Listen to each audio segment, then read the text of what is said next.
The 30-year Treasury yield just hit its highest level since 2007, and if your first reaction is cool, who cares? You're not alone. Treasury yields sound like the kind of thing that only matters to men in Patagonia vests who drink $8 iced lattes and talk about risk-adjusted returns at dinner parties. But hidden inside that number is the price of money itself, because that single number helps determine the borrowing cost on trillions of dollars of debt.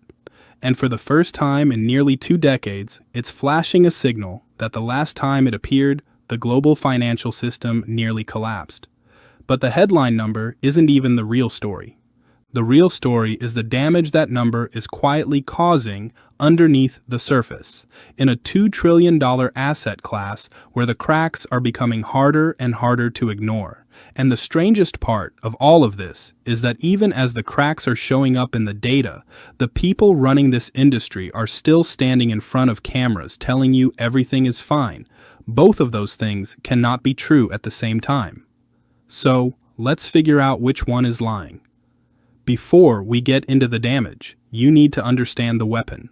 Most people have a vague idea of what a bond is, but almost nobody understands what actually makes a yield move. And if you don't understand that, you can't understand anything that comes after it. So here's the simplest version possible. A bond is just an IOU. A government, a company, anyone who needs to borrow money issues a piece of paper that says, "Give me your money today, and I'll pay you back a fixed amount at a fixed date in the future."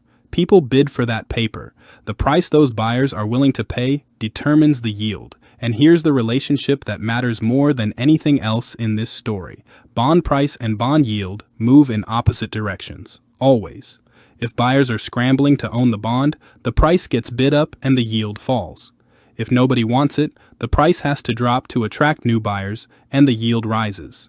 Price down, yield up. Price up, yield down. So when yields are rising, it means one thing. Buyers are demanding more return before they'll lock their money up, and that happens for 4 reasons. First, the Fed. When the Federal Reserve raises its baseline rate, nobody wants an old bond paying a lower rate, so sellers slash prices until the yield matches the new environment. Second, inflation. If you think your dollars will be worth less when the bond matures, you want more return upfront to compensate. Third, supply. The U.S. has been issuing Costco-sized quantities of new debt every single year. At some point, the auction room starts running out of hands willing to go up. Fourth, demand.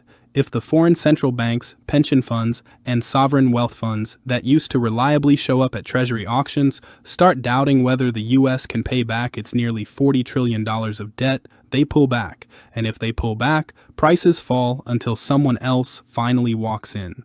Now here's why the 30-year specifically matters more than any other maturity. The 2-year tells you what the market thinks the Fed will do in the near term.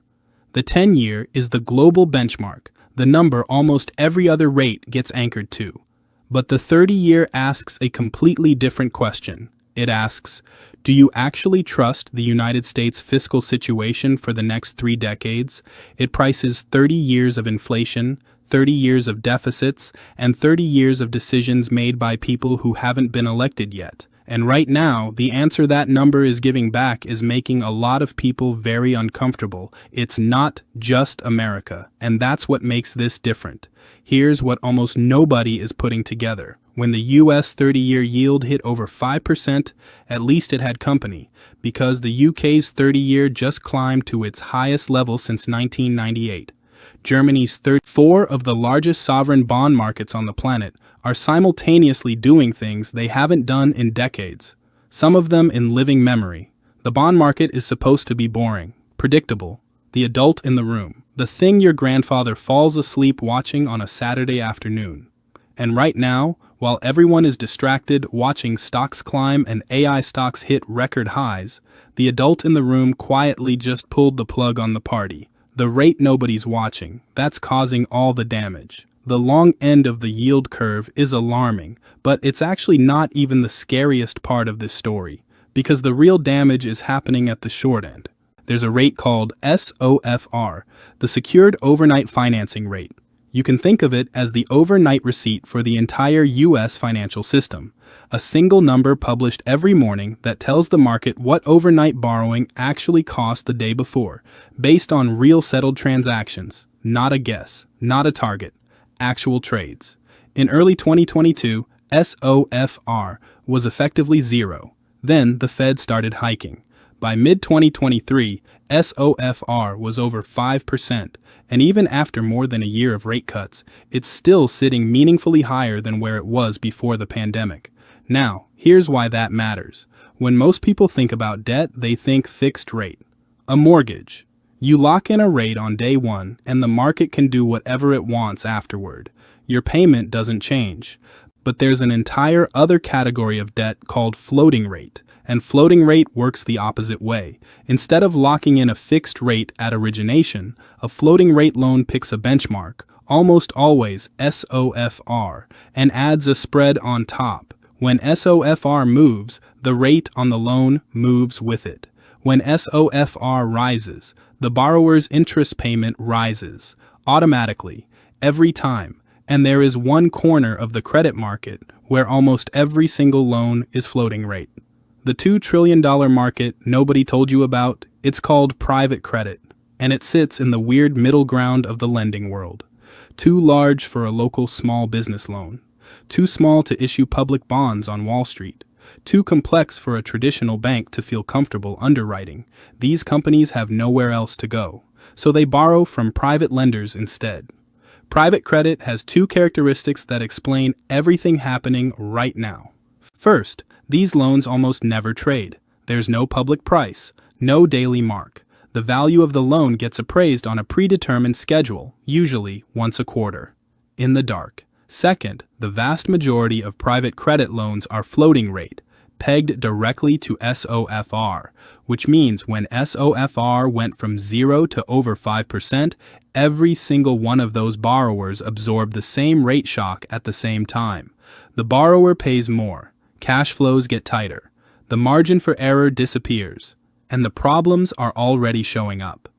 In 2021, a software company called Pluralsight was acquired by private equity firm Vista Equity Partners for over $3 billion.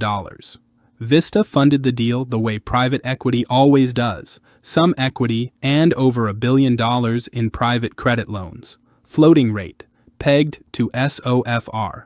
When SOFR was near zero, the math worked. Then SOFR hit 5%, and suddenly Pluralsight was underwater.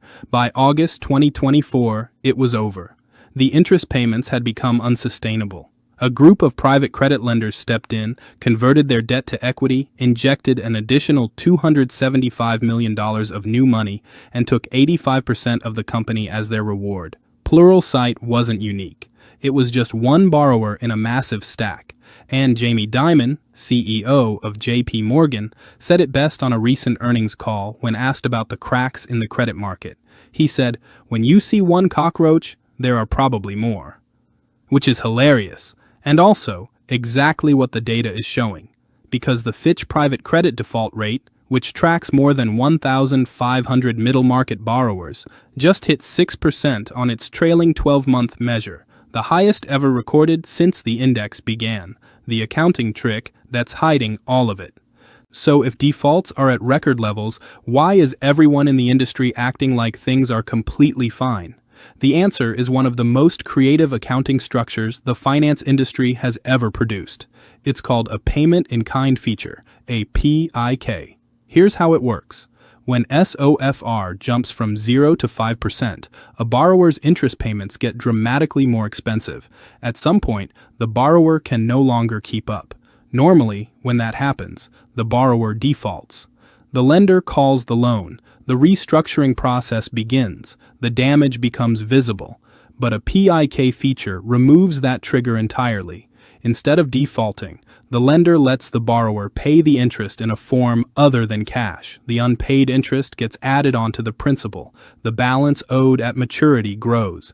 And technically, no payments were missed. Nothing defaulted. The loan is still counted as performing, even though no cash was actually received. And here's where it gets genuinely strange.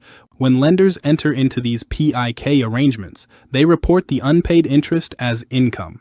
Interest that was never collected in cash gets counted as revenue on the books. Now add one more layer. A significant portion of the private credit market operates through investment vehicles called business development companies, or BDCs.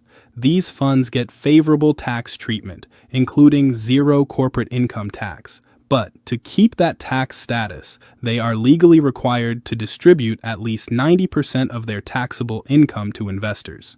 So here's what the full picture actually looks like. A company sliding toward insolvency shows up on the books as a healthy income-generating asset. The interest it cannot pay gets added to the principal. The fund reports that as income. And because it's legally required to distribute 90% of its taxable income, it mails out a cash dividend to investors on money it never actually collected. The higher rates rise, the worse the borrower gets, the more income the fund reports, and the larger the dividend it has to pay out on cash that never arrived. That is the accounting trick, and it has been spreading rapidly. Around 11 to 12% of private credit loans now include PIK features. That's an increase of more than 72% since the end of 2021. More than half of those were classified as bad PIKs, meaning the feature wasn't in the original loan. It was added later, almost certainly after the borrower started struggling. And across public BDC funds, PIKs now run at around 8% of reported income on average, meaning roughly 8 cents of every dollar these funds report as income is interest nobody actually paid in cash. Some funds are running it much worse. FSKKR reported PIKs at more than 14.5% of total investment income. Their non-accrual loans, meaning loans where borrowers have stopped making payments entirely, reached over 5%. And Fitch recorded 11 default events in a single month earlier this year, nearly double the 2025 monthly average. More than 60% of those defaults involve the introduction of payment-in-kind interest instead of cash payments. The wall that's coming, and why it can't be hidden.